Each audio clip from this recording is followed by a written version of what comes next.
I'm Dr. Edmund Sulkowski, and welcome to Healthy Pets, Healthy Owners. Let's welcome Kara Anthony to the show today. Kara, always a pleasure. Thank you. You know, I have the nice opportunity to talk to Kara probably once a week, and Kara is very involved in animal rescue. Yes. As a foster mom. Way too much. Yeah. And she works a lot with Jesse Klepsick and Angels for Animals. I think that's where you get a lot of your foster dogs. Yeah. Anymore. She keeps me busy enough that I can't really work with others. Yeah, and then knowing Jesse, she takes advantage of that too. But, you know, I talk about her because she's not here to defend herself. Correct, and we won't tell her. Yeah, we won't tell her. But Kara, we're going to talk today with Kara a lot about fostering, about the special needs dogs that come into her life and what she has to do to take care of them, and what the best way about doing that is, because there are some special needs that they have, and there's special care that you have to give and a way to provide that. I mean, you know, Tucker's paralyzed, and he takes a little more of an effort and worth every second of it. But there's a technique, and really there's an emotional technique that you develop with these dogs too, because they're much more needing. And, yes. And they realize that they're being taken care of. Would you say that's true? Absolutely. So what began your adoption with the dogs? Because you had, before you started becoming a foster mom, you had your own dogs that had some issues. Yes. I've had dogs all of my life. I think I've had 6 months where I haven't had a dog part of my life. So I won't tell you how old I am, but that means a lot of years basically with that. It's something from a young child. I grew up with dogs, cats. We had, you know, the typical hamsters, iguanas, you know, lizards, anything and everything we could drive our parents crazy with. And when I lost my family a number of years ago, I had been adopting rescue dogs, and I decided that if I ever had time, that I wanted to actually work and volunteer with rescues, but just didn't have the time for a number of years. Then the opportunity presented itself, and the first thing I said to them is, I never want to foster. So that got changed quickly. So what's the definition of a foster home, a foster parent? Basically, a foster parent is someone, you get a phone call and you're told, we have this dog is coming into rescue. We will be there at such and such time on such and such day with this dog. Depends upon the rescue, but typically that's what you get. Usually you don't get very much information. You may know the breed, you may know if they're male or female, but you really don't know much about them because the rescue doesn't know much about them. And then they come to your home. And from that point on, it's your job to figure everything out about this animal. What do they need? How do we get them ready to go into a home? What will their needs be in a home? If there's any medical problems, anything that may behavior issues, anything. So it's basically about observing, letting them live with you, and see where it goes at that point. So you're basically taking these dogs in and becoming a temporary parent. Yes. And then you're assessing the animal's condition. Yes. But your ultimate goal is to find a permanent home for. Absolutely. The ultimate goal is to find a forever home. That's the goal of any dog that you bring in. It's not about you keeping the dogs or they're your dogs. It's about helping figure out what it's going to take to get them to be into another home and be a forever home for them. And to contrast that with, let's say, something like the Humane Society or any of those other type of rescue places, that you operate differently. Yes, we're foster home based, so what it means is instead of a dog going into a shelter, if you've ever gone to the shelters, you notice all the scared dogs, and they kind of get a shelter madness after a period of time. The animals, they're not their normal environment. They don't do well oftentimes for long periods of time in a shelter. And so a foster home based rescue to me is what I wanted to get involved with, because that allows you to bring them into the home. You make them your companion dog. You let them live with you, being full part of your life, and let them see what that's like. Many times, because they come from a variety of backgrounds, you don't know. This may be the first time they've ever been in a home. It may be the first time they've ever been shown love. Many of them are scared for touch. They don't really know what's going on. So, you know, it's a very rewarding situation, because when they leave me, I know what they're capable of. So what are some of the places that they come from? They come from a wide variety of places. They can be owner surrenders, they can be animal control. So owner surrender is what? Owner surrender is someone who's had the animal, and oftentimes from a puppyhood, and now something has changed in their life. And either it wasn't a good match, where they didn't do research, didn't realize that that breed required these things, or their lifestyle has changed, or the animal is getting older and now it has medical conditions and they don't have the resources or the time to work with that. So that's what we call an owner's surrender. So the animal comes directly from who's owning it currently into the rescue. So that might be somebody that has to go overseas and you can't take your dog, or someone Yes. leaving from a home to an apartment and they in the complex or whatever doesn't like Exactly. or isn't open to having an Correct. animal in their Or someone apartment. moving into an assisted living facility, or someone who there was a death in the family, or they have babies, they have children now, and life is just different for them. Those types of things. So it can be a wide variety of things, and it can be any age of the animal. So you'll take, as a foster parent, you'll take a dog that's young, or you'll take a dog that's I hate to use that term, senior. Yeah. There's no. I don't have a distinction. And truthfully, when you foster, there are some people who want to foster and they only want a certain type, they only want a certain breed or a certain size, whatever. To me, if you're going to foster, it's whatever needs your help. So for me, I'm more open and just, what do we need? Yeah, and I understand that. I've always had dachshunds. I was raised from the time I was a baby with dachshunds. It was actually our family dog. I think every one of my cousins had a dachshund and so forth. And I've rescued, of course, a number of them. I've had at least 12 rescued dachshunds in my life. But that's a dog that I'm comfortable with. That's a dog that I know. So if you came to me with a German Shepherd and said, we need a home for this job, a permanent home for this dog, I would probably say no. Which would be good, because you know that wouldn't be a good fit. No, and that's good. And of course, I had at one time 6. They've all 15 years of doing this show. They've all appeared on this show over the years. And of course, that's Jesse, being abusive. I've got a dachshund. Yes. If I listened to Jesse, I'd probably have 20 of them. But that can happen. Yeah, but I'm comfortable with dachshunds. I know the breed, and so I can understand that. But as a foster parent, you're taking in everything. You take mostly smaller animals. I was just going to say, my only restriction, I should qualify that, my only restriction is I know I'm not good with large dogs. That's not, that I can appreciate them, but for me to live with large dogs, that's not what I was brought up with. I was always around small dogs. So for me and with Jesse, that's the beautiful part about it, is the fact that we do small breeds. So what types do you bring in? Over the years, we bring in Yorkies, Shih Tzus, Maltese. We've had a few Bichons. We've had mixed breeds, and primarily those are the main smaller type of dogs. Usually, we've had some Chinese Cresteds and that over the years. So usually under 20 pounds, and many of them are even under 10 pounds now. I always call those dogs mop dogs because they look like they should be mopping the floor with all that fur. Don't and all tell that to my Nora. But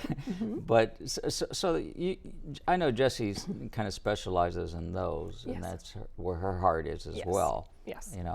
And so you assess these dogs, and then how do you go about finding homes for them? Well, it's a variety of ways. We put them up on petfinder.com, and then that gets sent over to other internet sites where people are searching online for animals. Basically, we also go out and do events within the community. So when we get an opportunity, we will go out and we will start to show the animals, let people meet and greet them. So a variety of things. Talk to people. I'll get text messages and updates about previous fosters that I have, and I always say, hey, if you know somebody, here's what we have currently. And some of our previous adopters will just watch the websites and see what's up, and if they have friends, they'll refer people. So you post them? Yes. And then from time to time, we kind of do that on the radio show that I have on AM 1250. Yes. Healthy Pets, Healthy People. Yes. And I know Jesse from time to time will call and say, I have this dog available and so forth. So you try to get the word out. Yes. So how many foster dogs do you have in your home now? Right now, I am down to 7 foster dogs that are looking for homes. Right now, we are going to be getting more dogs in, and I have recruited my friend and told her that she has to start fostering too, because I can't take any more right now. But I've had 85 foster dogs in the number of years that I've been doing this, yes. So I want to talk about that, because I'm sure that's hard for you to give them up over time. But you have 7 in your house right now. How many dogs of your own do you have? Yes, well, I've had to keep a couple that are the permanent fosters. We have some issues with them, that they're with me, and some will stay, even though they're fosters, they may be with me for a year or 2 years as we're working through issues. So they're still going to be going out, but we may have issues. It just depends upon the animals. What type of issues? Issues can be behavior issues. I've had dogs that went out and came back. One of the things about the rescues are when you have a good rescue, no matter who the rescue is, if the animal's not working out, we do our best to place them, But things change, things don't quite gel. It looks good on the surface and then it isn't in the end. The animals are brought back into rescue. So any of my fosters, when they go out, if they need to come back in for some reason because of a life circumstance change or it's just not working, they come back to me. So it can be, I had one that went out, came back in, and she had started biting. She wasn't happy in a home. And I trained her of things to do. She came back in very anxiety ridden. There was nothing wrong with her when she left. It was a totally different animal that came back to me. And so I had to rehab her through that process, figure out what had happened, and then help her be able to move on again. And she ultimately has. She's a wonderful girl. She was a Yorkie by the name of Prada. She's a wonderful girl. But I taught her simple things. If she started to feel anxious, I taught her different things to do that would help her to alleviate that anxiety. And over a period of time, she's great. She settled in and went out. That's something that I think people don't realize, that these dogs have the same wants, desires, and emotions that we do. Absolutely. So fear is a big one. Yes.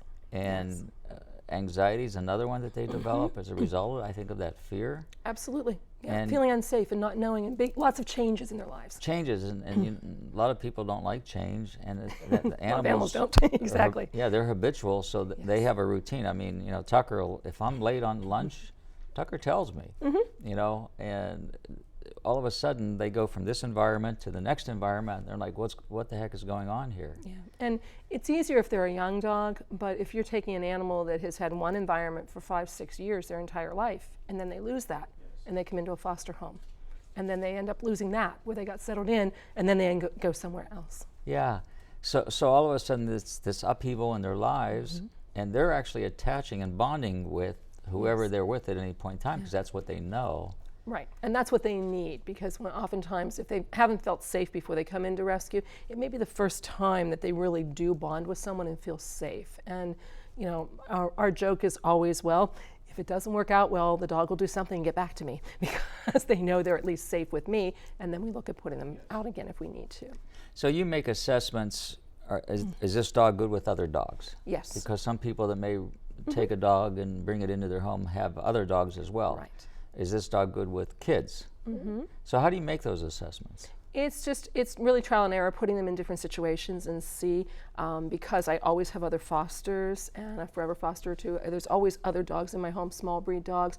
Mine are very used to it. I have one that's been through the whole 85 fosters with me. So, she's 8 years old, but she's very, very used to that. So I use the ones that live with me to know how they're reacting towards the other dog. They tell me if they're dominant, if they're, and seeing if they're cuddling up together, do they play together, do they really need another dog? Yeah. Or not. Because some dogs want to be by themselves, some dogs want to be with other dogs. Yeah. Yeah, and where they came from doesn't always tell you that. So they could have been an only dog, but they would be much better with another dog, or vice versa. Maybe they're tired of being with other dogs. So you just really watch the behaviors and see what's happening. And your years of experience, kind of, I never like that word expert. No, I'm not. Somebody tells me they're an expert, I want to run the other direction, because you learn everything new every day. At least you should be.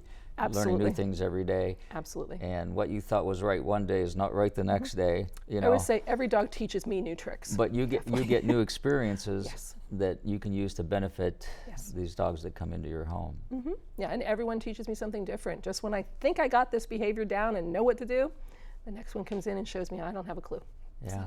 So it's being creative, it's working with them and meeting the animal at their space. Yeah, I know when we're on the phone, I hear a lot of dogs in the background talking, and they're making their presence known.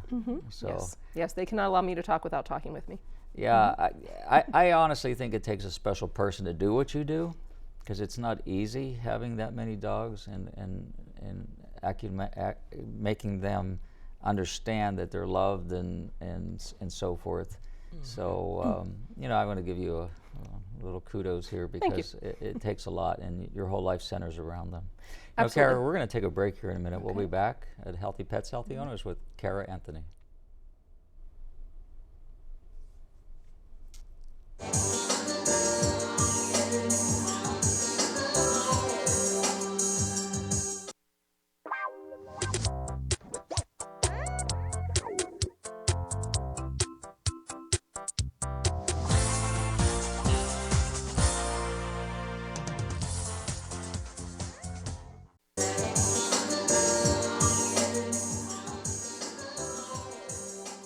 Welcome back to Healthy Pets, Healthy Owners. I'm Dr. Edmund Sulkowski, and we're here with Kara Anthony talking about fostering and special fostering, let's call it, with special needs dogs. You know, I wouldn't call Tucker a special needs dog. I think I'm a special needs parrot because he enriches my life, but he does require a little more effort because he's paralyzed. Yes. And so I have to be concerned about him, you know, jumping off the bed and falling on the floor, off the couch, or I have to express his bladder, you know.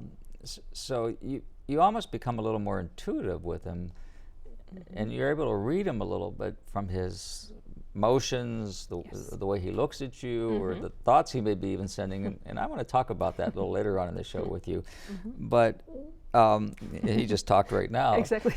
But it does require a little, when they have, you know, a disability, if we want to call it that, it does require a little more effort on your part as the parent of this dog. Yeah. And I don't want to use the word even owner. You know, I'm being very selective here. The reason is because I think they own me. I don't know. I don't own Tucker. He owns me.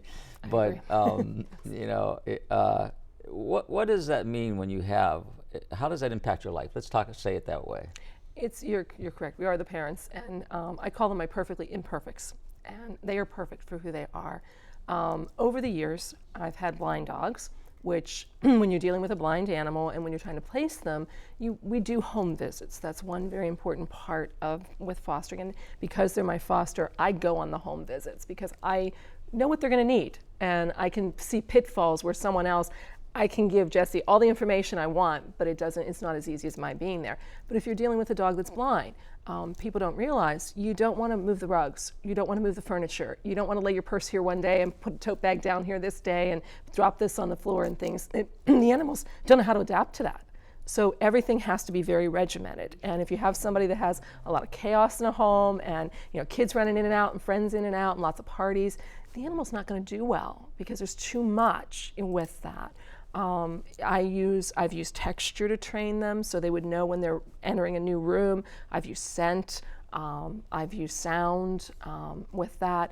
I also have a puppy that was born in the rescue. He was from a hoarding situation, and he's almost completely deaf and blind when he was born. So he was a whole new challenge to, you know, everybody's, well, we'll use sound, and well, he can't hear either, so he can't see and he can't hear. He does fabulous, but it was a new challenge, and he doesn't know any better. But those are the things that you look at with that. See, it's interesting because I had Zach. Zach was a piebald dachshund. He was white. He and his litter mate Zoe had a really hard life because they were from a puppy mill, and we're going to talk about that. Yeah. But one of the things with breeding and to make him white was you end up having deaf and blind dogs. So he was a little bit hard of hearing, but his eyesight was okay. And then there was a period of time where I started to notice that I was stepping on him. And I didn't pick it up right away that he was holding close to me because he was smelling me and wasn't seeing me as well. And I'd get mad. I'd say, you know, I'm kicking you as I turn. I'm stepping on your paws. You know, what are you doing? And then all of a sudden one day he woke up. He was asleep in the afternoon, and he woke up, and I immediately knew he was blind. He was looking around like, what's going on? And he no longer was seeing. Well, he ended up having actually a brain tumor. But one day, he was getting along okay for a while. So he knew the routine in the house. He knew where the furniture was, and you talked about not moving anything. Right. And he didn't bump into anything. Right. But one day, I opened up to take him outside, and I would always take him out by himself, and he opened up, and I think he thought he could see. And I saw him wagging his tail, and he was running, and he ran right into the pool, just right out the door, off the patio into the pool. And all of a sudden now panic, because now he realized he wasn't on the patio any longer. And now I'm in the pool picking him out. You know what I mean? Absolutely. So you really, when you have a dog that does go blind or is blind, you really have to watch what they do. Now they compensate. They do compensate, and a lot of times the part, you know, in rescue is when that animal enters your home, you don't know they're blind, you don't know they're deaf. You never got that information because the rescue wasn't told that information. And that has happened. I had a foster, Winston, he was a Shih Tzu. He came in and I took him upstairs. He went in and met everybody, and I took him upstairs, and I'm watching him, and he walked into every gate every wall, everything, and I went, okay, we're not seeing much of anything, but we weren't told that. Well, because they're afraid you're not going to take them. Correct. So Yeah. that's, I always say that when you get the animals, a lot of times, people will say to rescues, well, why didn't you know this? Why didn't you tell us about? Well, the reality is, why don't you know more about the animal? The reality is people are less than forthcoming oftentimes. If you want to put an animal into rescue, if you tell them all the problems, you're assuming the rescue's probably not going to take them. And so we don't get that information. We've Even had age you don't get. Exactly. We don't have ages. We don't have birth dates. We can give best guesstimates from the vets, but, and we'll explain that to people and say, look, we don't have that. And I've had people say, oh, the rescue knows it, they just don't tell it. No, we don't get that information. And oftentimes the animals haven't been vetted for years. You never know what you're going to get at that point.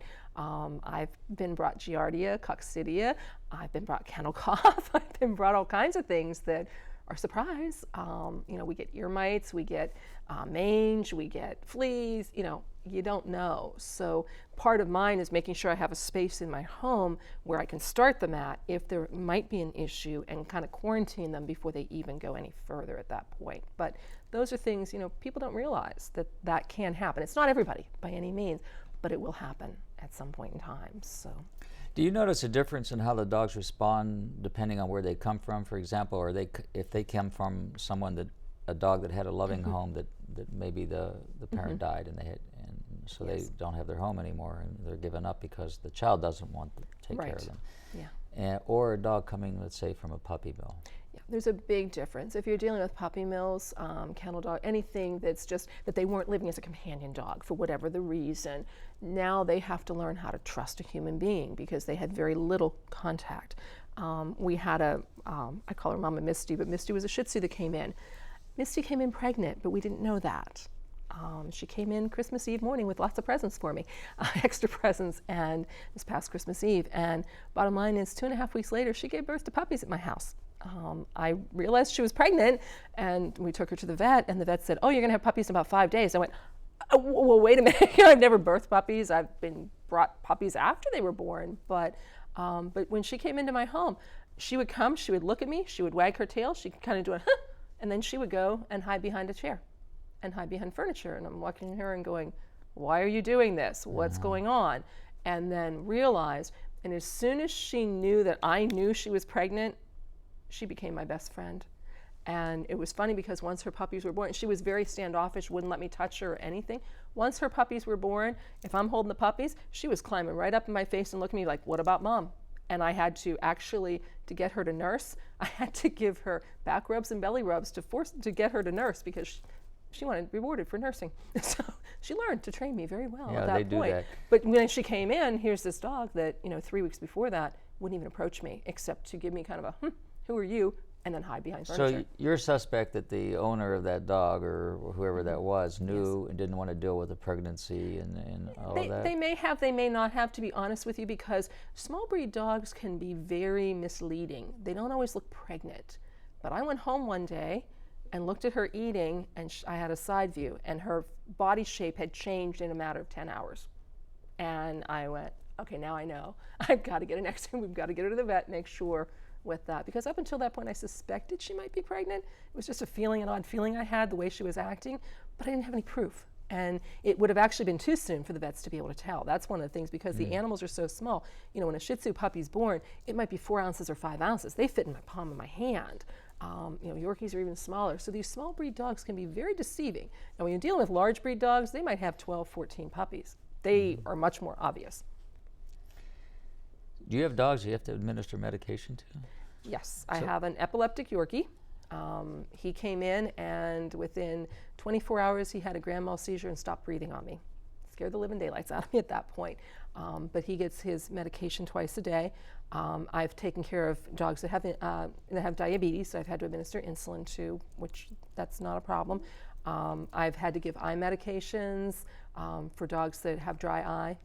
So you have a medical background. Yes. Let's talk about that. What is your medical background? I actually started as a registered dietitian. I have a master's of science in clinical nutrition. I'm also board certified as a diabetes educator. So diabetes does not scare me, unlike most people. So I say, that's fine. I'll handle that, not a problem. And actually one of the things is with animals, when they get diabetes, if you make it a pleasant experience, you can train them. And that's really with everything. It needs to be a pleasant experience. If they're going to get medication of any sort, it has to be something that you're not dreading giving it to them. They'll pick up on that. Or you're anxious about it, they pick up on that. And you can make it an experience where it's just not a big deal, and they'll come to you for their medicines. So dealing with patients over your career, Yes. it makes it easy to deal with conditions with animals. How do you pass that knowledge on when somebody adopts one of these special care needs dogs? Basically, I spend a lot of time on the phone with them, even when they're thinking about adopting. If we think it might be a good fit with that person, I do a lot of education. When I go into the home, I do education in the home. I'll demonstrate and have them practice giving the medication and that, so that they feel comfortable too. And it's a special person that's willing to take on something like that. So we're not talking about a big pool of people. So it's somebody that once we think we really may have a match for that, and they may have had experience with it, I'll go through and train them on what to do with And that there animal. are people that are willing to do that. Yes, there are. There are. There are people that just really realize that that is the animal. You know, they always say when you go to a shelter, look for the animal that's hiding in the back. Look for the animal that's scared, because that's the one that the people aren't looking at. And yet that animal can be the most wonderful animal for you, but people pass it by with that. And I've found that when my fosters come in, by the time they leave, they're very different animals. They're very different dogs, and it's rewarding to see that they've grown and matured and can do things that, just like touch. You know, having the Misty was wonderful because she was a classic example. Didn't even want to get near you, and then I was being told off because you're petting the puppies more than me. What am I? You know, why am I not getting that attention? So, but to change from that, and she went out into a home. She's wonderful. She's doing fabulous. So do you have a hard rewarding. time giving them up when they finally find a home? I cry a lot, but I'm okay with that. When I know that they honestly can be good somewhere else, that they don't need me only, that they'll be good somewhere else. Absolutely. It's, you know, I'm grateful to see them go on, and I love my text messages and my emails and my updates on the animals. So you sort of follow up for a while anyway, huh? Oh yeah. Yeah, and people will stay in touch with us and let us know and send me pictures and updates on what they're doing. And ask questions also. We're a resource for them. And since they've lived with me, I always tell them, if you have a question, I'll help you as best I can. Yeah, so the nice thing that I noticed, knowing Jessie for so long and you know, being part in a small way with Angels for Animals, you get a lot of repeat people that have taken a dog over the years, because Jessie's been doing it for quite a long time. Yes. And their dogs move on, they cross over, and they feel that loss, and they're calling Jessie back for another one. Yes. And so you have Angels for Animals, and you're part of that team. Really have a good following of people. I was in a parking lot one day, and at the time I was at the shopping center, and I had that van that was, you know, the Healthy Pets, Healthy People van. Yes. And we used that a lot for Angels as we could. And I just want to give a shout out to Moon Township Ford and the wonderful people that helped provide that van for us. Somebody walked up and said, "Hey, Dr. Ed," and then, you know, they were like, "We love your radio show," whatever they were talking about. And then he said, "Hey, I have a rescue dog," and they proceeded to tell me the dog, and I said, "Where'd you get it from?" And, "Oh, Angels for Animals," you know. So you get out there, and a lot of dogs find homes through Angels for Animals. And Jessie has over the years. I've only been with her about 6 years now, I think, but I know she's been doing it close to 25 years, and I know she's done a lot of that I wasn't part of at that time. Yeah, a lot of dogs ended up in very wonderful homes because of the work that she's done. And and how's all this funded for you? Like, you know, it costs a lot to take in 10, 7, 20 dogs. Whatever, yes. Well, as far as for the rescue itself, Jessie does take aluminum cans, and so she will take those to the compactor, and she'll get money for that. That goes all into the rescue fund. She will also sell Enjoy books, the Enjoy coupon books, and she does Rainbow Bridge bracelets for animals that have crossed over, so it's something as women we like to wear, and donations, and the donations, you know, for the animals. Because Jessie provides all of the funding for the Yes. veterinarian care, Absolutely. for the food and everything Exactly. like that. Exactly. She pays for the veterinary care, the food, if I need, medications, anything. We work as a team. So if I can't get a dog to a vet, Jesse can come to my house and get that dog and get it to the vet, and we tag team things with it. So, and when we go out and do home visits, we do the same thing. We both go together. If we're doing interviews, we each interview. So she'll kind of do a screening, figure out if this is something that might be more in depth we should look at, and then because I have the foster, it's easier for me to talk to people knowing what their specific needs are or behaviors. And sometimes something that they think they want, I have a different foster that'd be a better fit. So we suggest those things. Kara, we're going to take a break right now. We'll be back on Healthy Pets, Healthy Owners with Kara Anthony. We're talking about animal rescue, fostering, and then we're going to talk about something a little out of the ordinary here when we come back on the second half of the show. We'll see you in a minute. Bye-bye.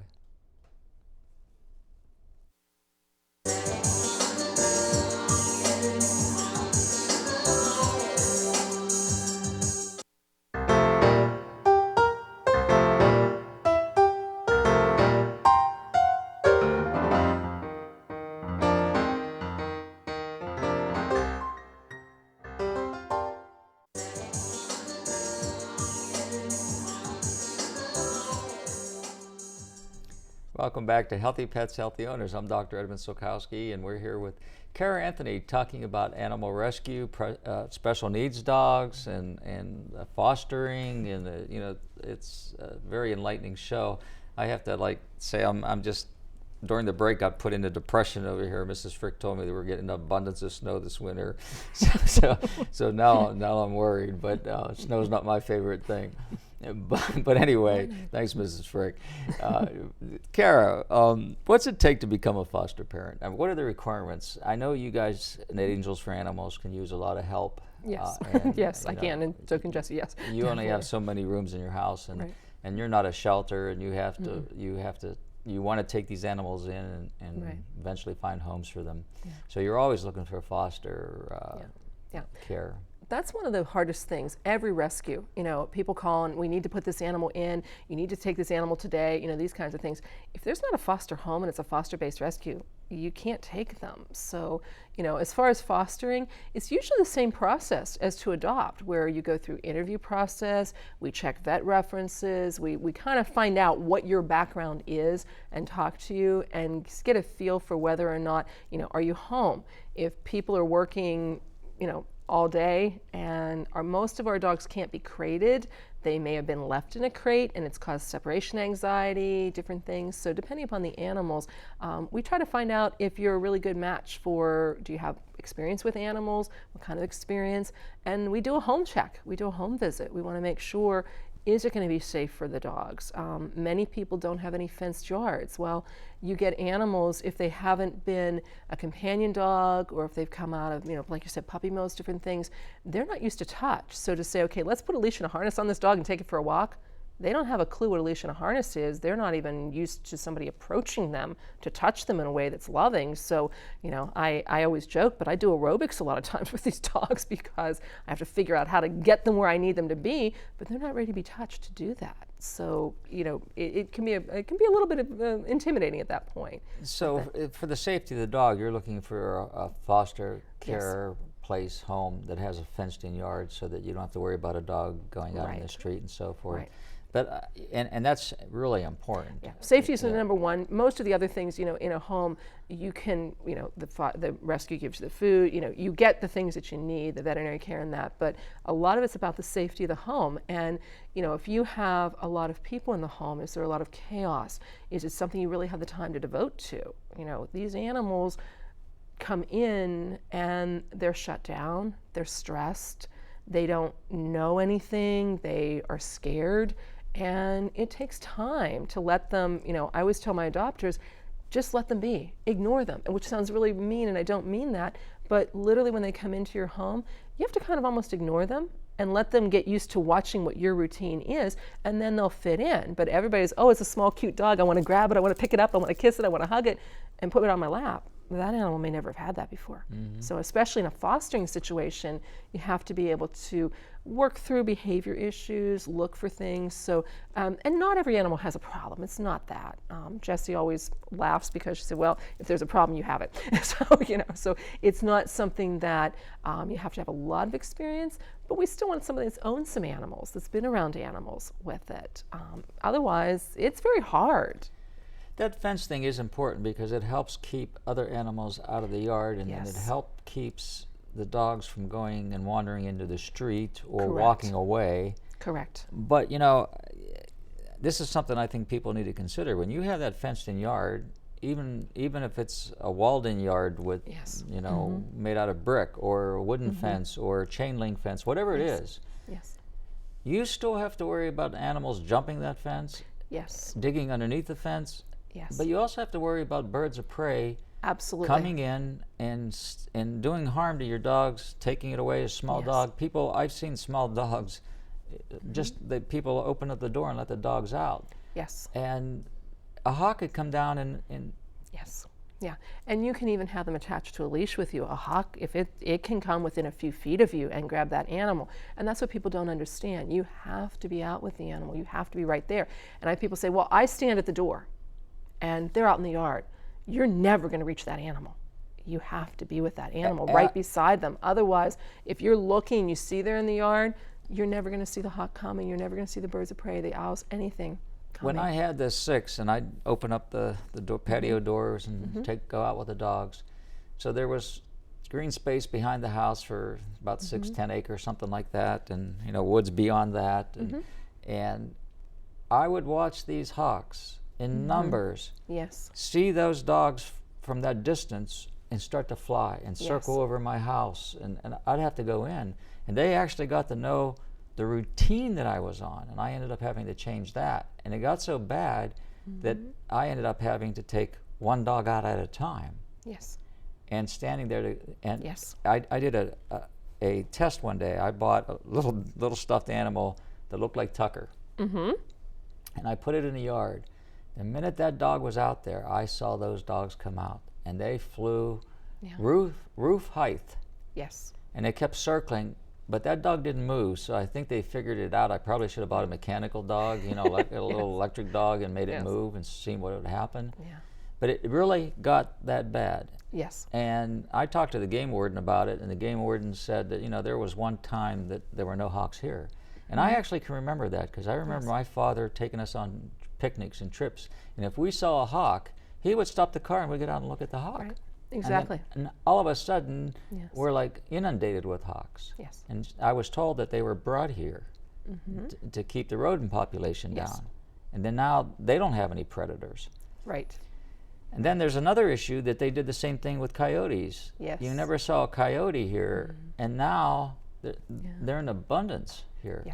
And that's the thing, these small animals, you can definitely, the hawks can take them, coyotes can kill them very easily, and that's what people don't realize. And I'll interview people on the phone, and they'll say, well, I just let the dog out. It's a fenced yard, they're safe. And I said, what about the hawk? Oh, we don't have any here. I said, excuse me, everybody has hawks. You may not see them right away, but they're there. And that's the thing, just like you said, they may be in a wooded area, they may be somewhere else, but they can see, and they know when those animals are coming out. Well, I had somebody tell me, I have 2 hawks that always land on my fence. It was a wooden fence. And I'm saying, they come every day? Yeah, every day. I said, do you have small dogs? She says, yeah. I said, they're coming for dinner. Exactly. Exactly. You really have to be aware of that. And it was bad enough here when I moved to Arizona. Wow, it was incredible what you had to be concerned about out there between the bobcats and the mountain lions and the hawks and so forth. It was nuts, actually. I mean, and you heard, I bet a week didn't go by I didn't hear a story from somebody that lost their dog, or was in the news that a hawk came down and they were walking their dog on a leash. And these animals drop their fear of people and run up to them and snag their dogs as they're walking. They do. And then people put these electric fences in. What's your opinion on electric fences? We don't want them for the small dogs, because a couple things. One, you do need to be out with the animal because, yes, the hawks in the air. Second thing is with the small dogs. The small dogs if they're trying to run away from something, they can go through that electric fence.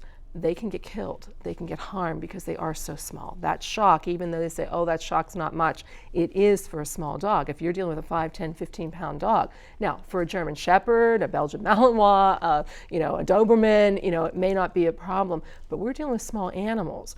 And the other thing is, those fences don't prevent the other animals and predators from coming into your yard. So it's air, it's the animal, and it's what comes in. And then the other thing here is a dog may absorb the shock to run out, but it's not going to absorb the shock to run back in. Correct. And that's what oftentimes people don't realize, that it's not safe. And even with fencing, if you're trying to adopt a 5 or 10-pound dog, they can get through small places.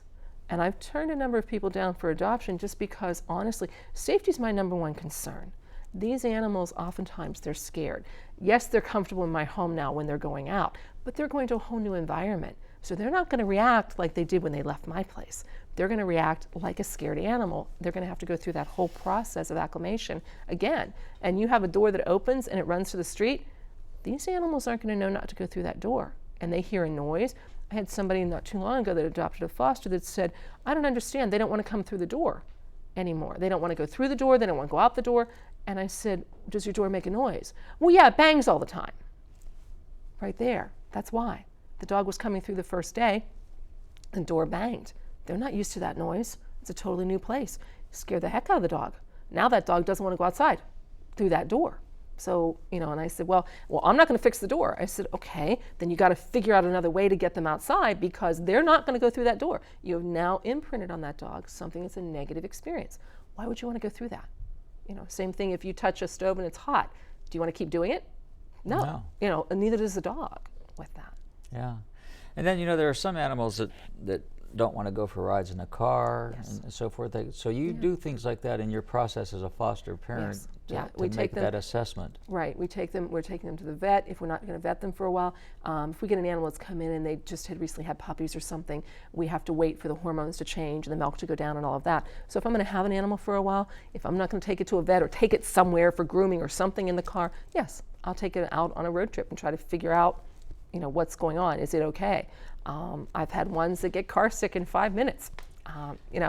It's definitely not fun, but it's part of it. Yeah, that was one of the things when I would get calls from Jesse, we got this dog, and I'd say, Jess, I've got to be able to make sure that dog can go in the car because I'm always in the car with the dogs, and I can't have a dog that's sick. I had one as a kid that did not like car rides. Yes. And so it impacts you in that when they're in the car, you're under stress. Yes. And then, you want to take your dog with you and you can't, and you got to leave the dog at home. So that was always one of my requirements was the ability for the dog to be comfortable in the car. Right. And that's something any good foster parent or any good rescue, they're going to tell you, hey, this dog does get car sick. So if you're telling me you go to Florida and you drive every fall, every winter, that's not going to be a good choice for you because to drug that dog for that many hours, it's not good for the dog. No. So we do try to look at that. We try to look at people's lifestyles and see what would be the best option for them.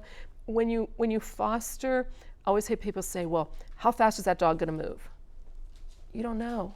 It's going to be whatever the dog needs. And one of the things, I might have a dog for months. I might have them for a year. I might have them for 2 weeks. There's no way of knowing any of that up front with it. So, and that's one of the things when people want to get into fostering, they have to realize they're making a commitment to take care of that animal until the forever home can be found. And to say, well, I'm going to be here for 3 weeks and I've got vacation, so now I need to move it to another home. That doesn't help. That's not work. We don't want to do that to the dog. The animal needs to settle in one place and then they need to go to a forever foster home. And my big thing is I don't want to move them till they go to their forever home. If they're settled into my place, they don't move until they go to the forever home. Now, I've had ones that came in and they started fighting, and I've had to evaluate would it be better to place them in a different home because the situation wasn't good for them. But that's all part of it. And again, those are the rarities. It just depends upon what type of animal you're dealing with. Kara, we're going to take a break here. We'll be back in a minute at Healthy Pets, Healthy Owners with Kara Anthony. We're talking about foster care. We're talking about adoption. We're talking about animal rescue. We're going to kind of venture into a little different area, and we're going to talk about dog intuition and dog communication, which I think is pretty interesting. We'll be back here in a second at Healthy Pets, Healthy Owners with Kara Anthony.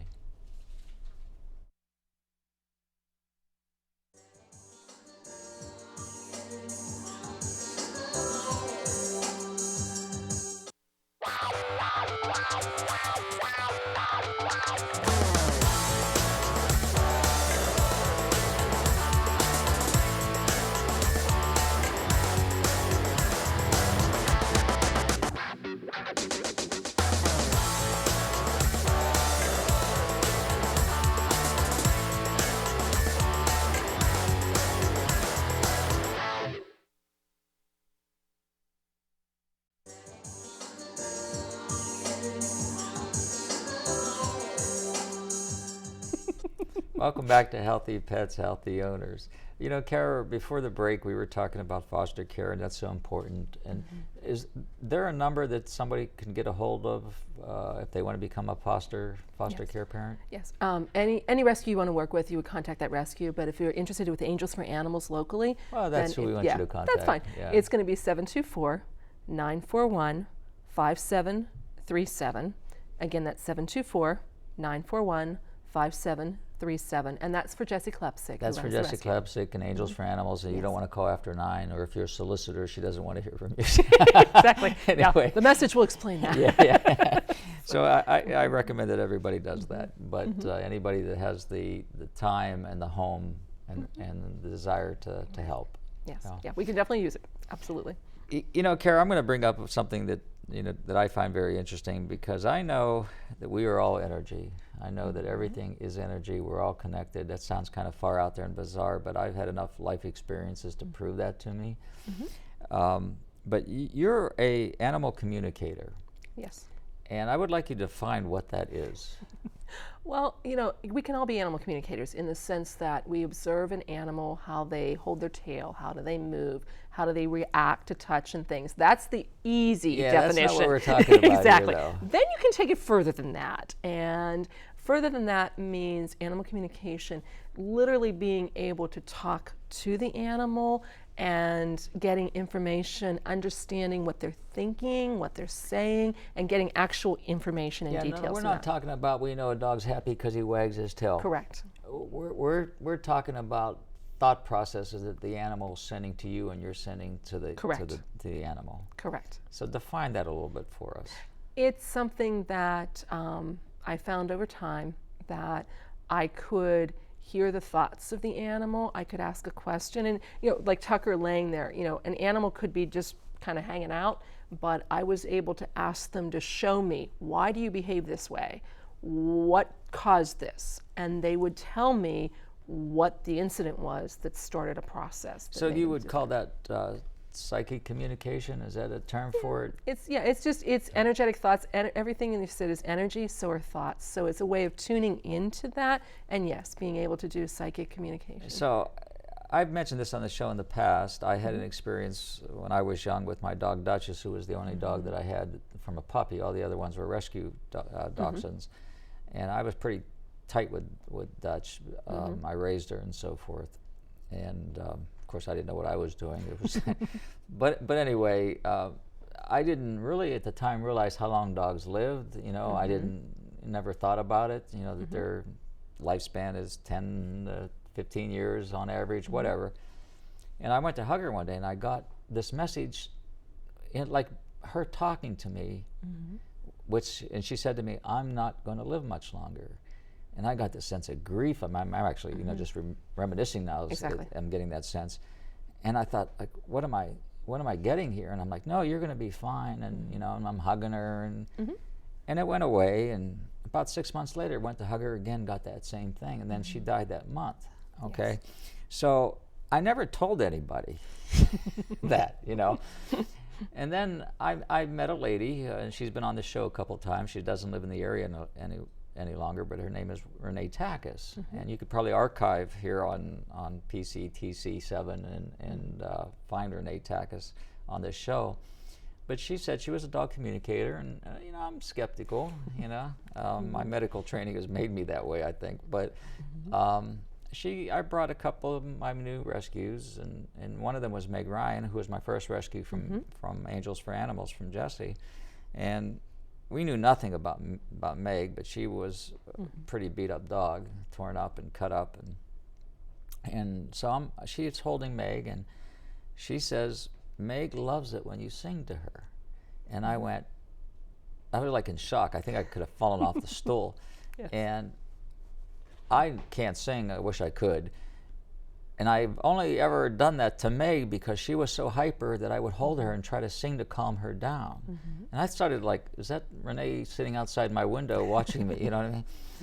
And then I had Sugar, which was another rescue, but not from Jesse. And she said, Sugar loves balls. You know, I knew that, of course. You know, she played with balls like crazy.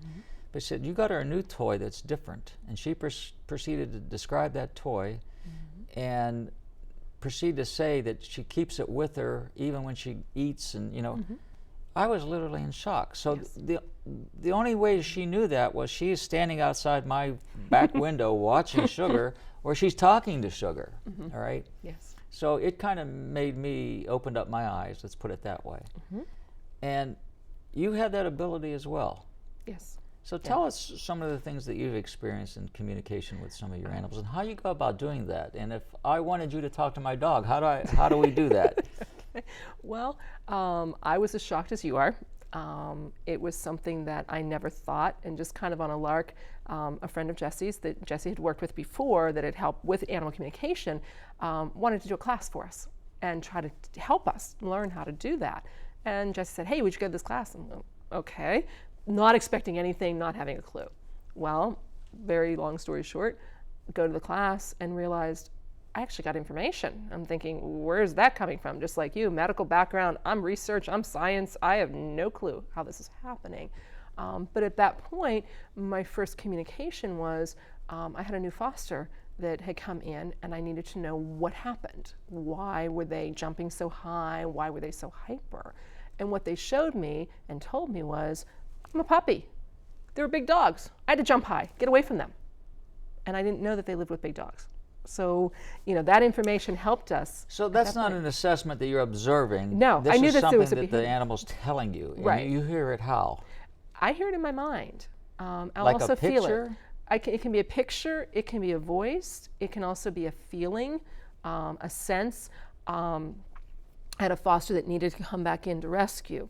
And I said to the people, send me your picture. When I saw that picture, I cried hysterically. She was so sad. And I said, I need to bring her back. For 3 days, when I brought her back into the home, I could not be in the same room with her without crying, just spontaneously crying, because her overwhelming grief was so severe that I felt it. I lived it with her. And after about 3 days, she settled down. She was no longer acting, you know, when you looked at her, she looked fine. She looked a little sad, but she wasn't crying. She wasn't panicky. She wasn't acting any way. But just the feelings she sent out to me were so strong, I literally couldn't be around her for a couple of days. And you're like an antenna, and you just sense it. Right. I sense it, know it, and I do ask. Once I learned that this was something was actually happening and could be done, I started trying to figure out how to do it on demand. And so when an animal would enter my home, I would start talking to it, let it know you're safe. Or if I got a phone call saying an animal's coming, I would ask what the breed was. And I would put a message out to that animal and send it energy saying, look, you're coming to a place that's safe. See, I do think it's all energy. It is. You know, it is very much energy. I've had some bizarre experiences that I actually have appreciated. So I was out in Arizona, and all the houses are walled in, you know, so they have 6-foot-high walls. And I'm out there with the 4 dogs, beautiful afternoon, as it all mostly always is in Arizona. And I'm kind of like just enjoying it, sitting around. And I got up, and I'm standing up, and this bird flew like almost head height. I don't know what kind of bird it was. And it landed on the wall facing north. Yes. Turned around, screamed at me, turned around, and flew off. And I'm like, what the heck was that? And I look up, and there's 2 hawks coming. Yes. And I looked at that and went, holy cow, and I got the dogs in the house because they were Yes, coming. Yes. And all of a sudden I'm realizing, where'd that bird come from? Mm-hmm. How did it almost like hit me in the head, turn around on a wall, scream at me, and turn around to get my attention and took off? I mean, what was that about? Yeah. You know? Yes. And then you know, maybe I could be reaching here, but I look at that as that was a warning Yes. to get the heck out of there with my dogs, Yes. because my dogs were being targeted. Yes. And whatever sent that to me. So that's, Right. I accept it for whatever it was. You know, I'm not trying Absolutely. to read anything into it. Is that kind of the same thing? It can be, yeah. There's all different levels. Basically, one of the fun things that I have is when an animal comes in and doesn't have a name, I tell it, you can give me your name. And I listen. When I walk past it, it'll usually give me names. We had the puppy that was born, the male puppy that was born earlier this year. I just kept hearing Rambo. I'm like, that's a strange name for a puppy. But I kept hearing Rambo. And when I would say Rambo, he would look at me, and you have the right name for the animal whenever, as soon as you use it, they look at you. I've had friends that have said to me, my dog doesn't listen, and its name is, what does it want to be called? And I give them a name, and they're skeptical, so they're trying to get the dog in from outside, and they're saying, well, okay. Finally, they look all around, okay, we'll use that new name. The dog comes running in the house, and they're like, all right. I get a text message saying, well, you're right, that's the name they want. So with it, so it can be that. It can be feeling medical things going on. It can be asking why a behavior happened, show me, and I get a picture of what happened to that animal. It can also be, okay, you're doing this behavior. That's not what we want. What do we need to do so that you stop that? What can we do for that? And they'll give me an idea. Could it also be, I'm having some kind of medical problem, Yes. and you're able to pick up or sense that? Yes, yeah. Oftentimes I'll feel that in my body. Everybody's different. Every communicator is different. But the big thing is, when you start to work with it, your goal is to be able to do it on demand, so to speak. That if you're in a situation and you need information about an animal, that you can figure out how to get that information. But it comes through different channels. But it's all energy. And that's a service that you offer to people? Yes. That's something that I help people try to figure out why something's happening, and most importantly, what they need to do to change that behavior. And oftentimes it's simple things, but we don't connect that. Just like that door banging caused a dog to be afraid. They knew it, but they didn't connect that was why. I checked with the animal. Yeah, that was what was bothering them. So we came up with a strategy of what to do to get around that. Do you have to be in the presence of that animal, or can you do it in what we call long distance? No, you can do it distance. I don't have to be in the presence of the animal at all. I don't have to have a picture, just usually a name. So you're sending out that energy, and Yes. then you're that antenna Receiving that it, yeah, receives receiving that it back. energy. Yeah, I make a connection in that way with that animal, let them know that they're safe, and then I'm trying to help them, and then ask for the information. So how would someone get a hold of you to ask you for that service? That would be just to call 412-833-7086. Again, that's 412-833-7086. Yeah, I've had enough experience to see that, and see you in operation, and see that you're connecting. Yeah. You have that sensitivity, and I think probably we all have it.